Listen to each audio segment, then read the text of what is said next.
जय हिंद साथियों, welcome to my YouTube channel. आप सभी का स्वागत है लाइव प्रैक्टिस सेट में। और उम्मीद है कि आप सभी जो है लाइव क्लास से जुड़ गए होंगे। आज का क्लास बहुत ही महत्वपूर्ण होने वाला है बिहार पुलिस के लिए और एसएससी जीडी के लिए। तो अगर आप एसएससी जीडी या बिहार पुलिस या किसी भी एग्ज़ाम की तैयारी करते हैं जिसमें स्टैटिक जीके से क्वेश्चन पूछा जाता है, उससे ही क्वेश्चन आपको करवा रहे हैं। और आपको बता दें कि साइंस का स्पेशल क्लास चल रहा है जो आपके लिए बहुत ही महत्वपूर्ण है। तो आप सभी का स्वागत है लाइव क्लास में। जितने भी दोस्त हमारे जुड़ गए हैं, आप सभी का स्वागत है। 10 बज गया है और 10 बजे से लाइव क्लास भी शुरू हो गया है। तो फटाफट वीडियो को भी शेयर कर दें और 1 नंबर प्रश्न जो है उसका सही सही जवाब भी बताएं। तो सबसे पहले 1 नंबर प्रश्न देख लीजिए। तत्वों का सबसे पहले वर्गीकरण किसने किया था? 1 का सही सही जवाब बताएं। तत्वों का सबसे पहले वर्गीकरण किसने किया था? जल्दी से बता। तत्वों का सबसे पहले वर्गीकरण किसने किया था? तो डोबेर्नर ने किया था। ऑप्शन बी बिल्कुल सही जवाब है। डोबेर्नर आपका बिल्कुल सही जवाब हो जाएगा। तत्वों का सबसे पहले वर्गीकरण किसने किया था? तो डोबेर्नर ने किया था। ऑप्शन बी बिल्कुल सही जवाब है। आगे देखिए 2 नंबर और फटाफट सही जवाब बताएंगे। I am waiting for your answer. वह सबसे छोटा कण जिसमें उस तत्व के सभी गुण वर्तमान हो उसे क्या कहते हैं?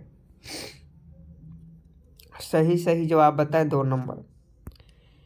वह सबसे छोटा कण जिसमें उस तत्व के सभी गुण वर्तमान हो उसे क्या कहते हैं? जल्दी से बताएं। वह सबसे छोटा कण जिसमें उस तत्व के सभी गुण वर्तमान हो तो उसे परमाणु कहते हैं। वह सबसे छोटा कण जिसमें उस तत्व के सभी गुण वर्तमान हो परमाणु कहलाता है। ऑप्शन ए बिल्कुल सही जवाब है। आगे देखिए 3 नंबर। किसी तत्व के गुणों को प्रदर्शित करता है। 3 का सही सही जवाब बता। किसी तत्व के गुणों को प्रदर्शित करता है तो परमाणु क्रमांक आपका बिल्कुल सही जवाब है। किसी तत्व के गुणों को प्रदर्शित करता है तो परमाणु क्रमांक प्रदर्शित करता है। अगला क्वेश्चन देखिए। हेलोजन में सर्वाधिक प्रभावशाली ऑक्सीकरण करता है। 4 का सही सही जवाब बता। हेलोजन में सर्वाधिक प्रभावशाली ऑक्सीकरण करता है। 4 का फटाफट बता। तो 4 का ऑप्शन सी फ्लोरीन आपका बिल्कुल सही जवाब है। हेलोजन में सर्वाधिक प्रभावशाली ऑक्सीकरण करता क्या है? फ्लोरीन है। तो ऑप्शन सी 4 का बिल्कुल सही जवाब है। आगे देखिए स्वर्ण किस पदार्थ में घुल जाता है? 5 का सही सही जवाब बताया। I am waiting for your answer. Science का स्पेशल क्लास है जो आपके लिए बेहद इम्पोर्टेंट है। तो आप सभी डेली हर दिन की तरह 10 बजे हमारे साथ जुड़िएगा, क्योंकि 10 बजे से ये आपको क्लास देखने को लाइव मिल जाएगी। तो 10 बजे से डेली हमारे साथ जुड़िएगा। और 5 का सही सही जवाब बताए कि स्वर्ण किस पदार्थ में घुल जाता है? तो एक्वा रेजिया में, जिसे हम लोग अम्लराज कहते हैं। तो एक्वा रेजिया में स्वर्ण जो है घुल जाता है। 5 का ऑप्शन सी बिल्कुल सही जवाब है। आगे देखिए सिनेबार किसका खनिज है? 6 का सही सही जवाब बताए। सिनेबार किसका खनिज है? तो सिनेबार जो है पारा का खनिज है। अयस्क भी हो सकता है, अयस्क यहाँ पूछा जा सकता है। सिनेबार किसका अयस्क है? तो पारा का है। आगे देखिए पटाखों के फटने के बाद दिखाई देने वाला चमकीला रंग किसके कारण होता है? 7 का सही सही जवाब बताए। अभी आपने दीपावली में, छठ पूजा में पटाखा जो है छोड़ा होगा और आपने देखा होगा कि पटाखों के फटने के बाद एक चमकीला रंग दिखाई देता है। वह किस कारण से होता है? तो स्ट्रांसियम के कारण से होता है। ऑप्शन डी बिल्कुल सही जवाब है। पटाखों के फटने के बाद दिखाई देने वाला जो चमकीला रंग होता है वह स्ट्रासियम के कारण होता है। आगे देखिए, किसके निष्कर्षण हेतु साइनाइड विधि प्रयुक्त होती है? 8 का सही जवाब बताएं। किसके निष्कर्षण हेतु साइनाइड विधि प्रयुक्त होती है? तो चांदी की आपका बिल्कुल सही जवाब है। आगे देखें, नाइट्रोजन का विस्फोटक यौगिक है। 9 का फटाफट सही जवाब बताएं। नाइट्रोजन का विस्फोटक यौगिक है तो ये आपका NCl3 है। NCl3 जो है नाइट्रोजन का विस्फोटक यौगिक है। आगे देखिए 10 नंबर, हवा के वास्तविक जलवाष्प की मात्रा को क्या कहते हैं? जल्दी से कमेंट बॉक्स में छाप दीजिए। हवा के वास्तविक जलवाष्प की मात्रा को क्या कहते हैं? तो इसे परम आर्द्रता कहा जाता है। हवा के वास्तविक जलवाष्प की मात्रा को परम आर्द्रता कहा जाता है। 10 का ऑप्शन डी बिल्कुल सही जवाब है। आज हम बात करने वाले हैं SSC GD कांस्टेबल 2023 के बेस्ट बुक के बारे में, जो कि चक्षु पब्लिकेशन का है। यह एक प्रकार का स्टडी गाइड है जिसमें रीजनिंग के, GK GS और आपका प्रारंभिक गणित, हिंदी, इंग्लिश के क्वेश्चन देखने को मिल जाते हैं। 2800 प्लस बहुविकल्पीय प्रश्न और 5 साल का प्रीवियस ईयर क्वेश्चन भी दिया गया है, जो आपके एग्जाम की दृष्टि से बहुत ही महत्वपूर्ण है। यहाँ पूरा सिलेबस वाइज जो है SSC GD के लिए इस बुक को तैयार किया गया है, तो आप इस बुक को जरूर मंगा लीजिएगा अगर आप SSC GD 2023 में सिलेक्शन लेना चाहते हैं। तो स्टडी गाइड के साथ साथ प्रैक्टिस सेट भी आपके लिए बहुत जरूरी है, तो दोनों का लिंक आपको वीडियो के डिस्क्रिप्शन में दे दिया गया है, आप वहां से जाकर इस बुक को जरूर ले लीजिएगा। आगे देखिए 11 नंबर, मानव निर्मित प्रथम रेशा कौन था? फटाफट बताएं, मानव निर्मित प्रथम रेशा कौन था? I am waiting for your answer. सभी लोग कमेंट बॉक्स में बताएं, मानव निर्मित प्रथम रेशा कौन था? नायलन था। ऑप्शन बी बिल्कुल सही जवाब है। जितने भी दोस्त नायलन बता रहे हैं उनका बिल्कुल करेक्ट है। आगे देखिए 150 डिग्री सेल्सियस तक गर्म होने पर यूरिया क्या देता है? 12 का सही जवाब बताएं। अगर यूरिया को 150 डिग्री सेल्सियस तक गर्म किया जाए तो क्या देगा? फटाफट बताएं।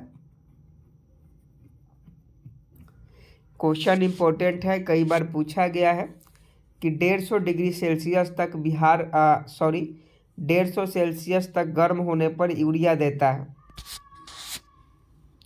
तो देखिए, जब यूरिया को 150 डिग्री सेल्सियस तक गर्म कीजिएगा तो ये आपको वायु रेट देगा। तो ऑप्शन डी बिल्कुल सही जवाब है, वायु rate will be right answer. अगला क्वेश्चन देखिए, रेडियोथेरेपी में उपयोग होने वाली नोबेल गैस कौन सी है? रेडियोथेरेपी में उपयोग होने वाली नोबेल गैस कौन सी है? 13 का सही जवाब बताएं। तो ये आपका आरएन है। आरएन आपका बिल्कुल सही जवाब है। आगे देखिए, नाभिकीय विखंडन को सर्वप्रथम प्रयोगात्मक तरीका से देखा था। सही जवाब बताइएगा कि नाभिकीय विखंडन को सर्वप्रथम प्रयोगात्मक तरीके से किसने देखा था? आपके पास दो ही ऑप्शन है, या तो ये होगा नहीं तो बी होगा। तो ए या बी में से 50-50 चांस है आपके पास। जो सही जवाब हो जल्दी से कमेंट बॉक्स में कमेंट करें कि नाभिकीय विखंडन को सर्वप्रथम प्रयोगात्मक तरीके से किसने देखा था? स्ट्रासमन के द्वारा बता रहे हैं, तो आपका बिल्कुल सही जवाब है, यानी 14 का ऑप्शन बी हो जाएगा। आगे देखिए 15 नंबर और क्वेश्चन देख लीजिए, जस्ता निम्न मिश्र धातु में उपस्थित नहीं है। क्वेश्चन ध्यान से पूछिए, क्वेश्चन ध्यान से पढ़िए तब सही जवाब, नहीं तो गलती दे दीजिएगा। जस्ता निम्न मिश्र धातु में उपस्थित नहीं है, तो जस्ता किस में उपस्थित नहीं है? तो देखिए, पीतल में जस्ता होता है, जर्मन सिल्वर में भी जस्ता होता है, घन धातु में भी जस्ता होता है, लेकिन कांसा में जस्ता नहीं होता है। तो इसमें मिश्र धातु नहीं है। ऑप्शन बी बिल्कुल सही जवाब है। आगे देखिए 16 नंबर, निम्न में सर्वाधिक परिस्थिति अनुकूल ईंधन कौन है? जल्दी से बताएं, निम्न में सर्वाधिक परिस्थिति अनुकूल ईंधन कौन है? तो देखिए सर्वाधिक परिस्थिति अनुकूल ईंधन की बात की जाए तो आपका हाइड्रोजन है। हाइड्रोजन प्रदूषण मुक्त, पॉल्यूशन मुक्त जो है ईंधन है। ऑप्शन सी बिल्कुल सही जवाब है। आगे देखिए, त्वरित चालक निर्मित होते हैं। 17 का सही जवाब बताएं। त्वरित चालक निर्मित होते हैं, जल्दी से बताएं। तो त्वरित चालक जो होते हैं तांबा से निर्मित होते हैं। जो तार होता है वो तांबा का ही बना होता है, वो त्वरित चालक होते हैं। आगे देखिए, प्रकाश की गति न्यूनतम होगी जब वह गुजरेगी। 18 का सही जवाब बताएं। प्रकाश की गति न्यूनतम होगी जब वह गुजरेगी। तो कांच से, ऑप्शन सी बिल्कुल सही जवाब है। प्रकाश की गति न्यूनतम होगी जब वह कांच से गुजरेगी। किससे गुजरेगी? कांच से गुजरेगी, तो प्रकाश की गति जो है न्यूनतम होगी। आगे देखिए, रेडियम प्राप्त होता है। 19 का सही जवाब बता। रेडियम प्राप्त होता है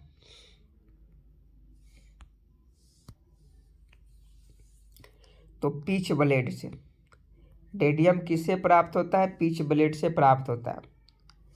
आगे देखिए, हेनरी किसका इकाई है? 20 का सही जवाब बता। हेनरी किसका इकाई है? हेनरी जो है प्रेरकत्व की इकाई है।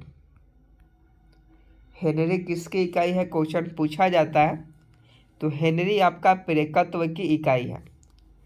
आगे देखिए, 1 जूल कितने कैलोरी के बराबर होती है? तो 0.24 कैलोरी के बराबर। 1 जूल 0.24 कैलोरी के बराबर होती है। पानी का अनुभार कितना होता है, जिसे हम लोग एटॉमिक मास यूनिट कहते हैं? तो 18 होता है। H2O में हाइड्रोजन के 2 और ऑक्सीजन के 16, कितना हो गया? 18। तो 18 होता है। आगे देखिए, MKS पद्धति में बल की इकाई क्या होती है? तो ये न्यूटन होती है। MKS पद्धति में बल की इकाई न्यूटन होती है। डाइन भी बल की इकाई है। आगे देखिए, शरीर में ऊतकों का निर्माण होता है। फटाफट बताएं। शरीर में ऊतकों का निर्माण होता है तो प्रोटीन से होता है। शरीर में ऊतकों का जो निर्माण होता है प्रोटीन से होता है। आगे देखिए, कांच है एक प्रकार का। कांच क्या है? कांच एक प्रकार का अतिशीतित द्रव है। ठीक है, कांच क्या है? तो कांच एक प्रकार का अतिशीतित द्रव है। आगे देखिए, इंटीग्रेटेड सर्किट चिप पर किसकी परत होती है? आईसी। देखिए, आईसी पर जो होती है ये सिलिकॉन की परत होती है। आगे देखिए, चुंबकीय डिस्क पर किस पदार्थ की परत होती है? तो आयरन ऑक्साइड की। चुंबकीय डिस्क पर आयरन ऑक्साइड की परत होती है। आगे देखिए, पीयूष ग्रंथि स्थित होता है। तो पीयूष ग्रंथि जो है सिर में यानी हमारे मस्तिष्क में स्थित होता है। तो ऑप्शन बी बिल्कुल सही जवाब है। आगे देखिए, 29 नंबर और फटाफट सही जवाब बताए। विटामिन ई की कमी से होता है। तो यहाँ आप छाट लीजिए। बेरी बेरी बी के कमी से, रतौंधी ए की कमी से, रिक्टेस डी की कमी से। तो नपुंसकता जो है ये बांझपन जिसे हम लोग बोलते हैं ई की कमी से होगा।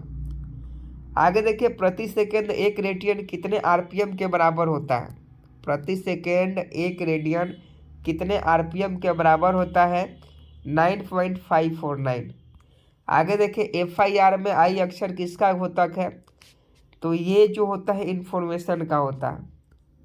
First information report. एफआईआर का फुल फॉर्म ही होता है फर्स्ट इंफॉर्मेशन रिपोर्ट। आगे देखिए, भारत का प्रथम परमाणु रिएक्टर किस नाम से जाना जाता है? तो इसका सही जवाब अप्सरा हो जाएगा। भारत का प्रथम परमाणु रिएक्टर अप्सरा नाम से जाना जाता है। आगे देखिए, संयंत्रता की एसआई इकाई क्या है? तो संयंत्रता की एसआई इकाई पॉइज होती है। आगे देखिए, इनमें कौन अचुंबकीय पदार्थ है? तो आपको बता दें, अचुंबकीय पदार्थ कौन है? तो पीतल है। विकास का प्रारंभिक बल क्या है? तो विकास का प्रारंभिक बल जो है प्रकृति वरण है। ऑप्शन बी बिल्कुल सही जवाब है। आगे देखिए, इनमें कौन सा कण परमाणु में नहीं होता है? इनमें कौन सा कण परमाणु में नहीं होता है? तो न्यूट्रिनो। न्यूट्रिनो जो है परमाणु में नहीं होता है, बाकी न्यूट्रॉन, प्रोटॉन, इलेक्ट्रॉन परमाणु में पाए जाते हैं। आगे देखिए, डायनेमो का सिद्धांत आधारित है 37 का सही जवाब बताएं, फैराडे के नियम पर। डायनेमो का सिद्धांत किस पर आधारित है? फैराडे के नियम पर आधारित है। आगे देखिए, आइंस्टीन समीकरण E=mc² में c क्या दर्शाता है? तो देखिए, सापेक्षता का जो सिद्धांत है उसमें c जो है प्रकाश के वेग को दर्शाता है। ऑप्शन बी बिल्कुल सही जवाब है। आगे देखिए, प्रथम बार मंगल ग्रह पर उतरने वाला अंतरिक्ष यान कौन सा है? तो पाथफाइंडर है। आगे देखिए, 1 पाउंड में कितना आउंस होता है? तो ये आपका 16 आउंस होता है। 1 लीटर बराबर कितना गैलन होता है? तो 0.2642 गैलन होता है। आगे देखिए, द्रवों की सांद्रता को मापने वाला यंत्र क्या कहलाता है? विस्कोमीटर कहलाता है। तो आज के लिए बस इतना ही, और उम्मीद करता हूँ आपको आज का क्लास अच्छा लगा होगा। तो डेली 10 बजे से जुड़िए, हमें सपोर्ट कीजिए, चैनल को सब्सक्राइब कीजिए। जय हिंद, जय भारत।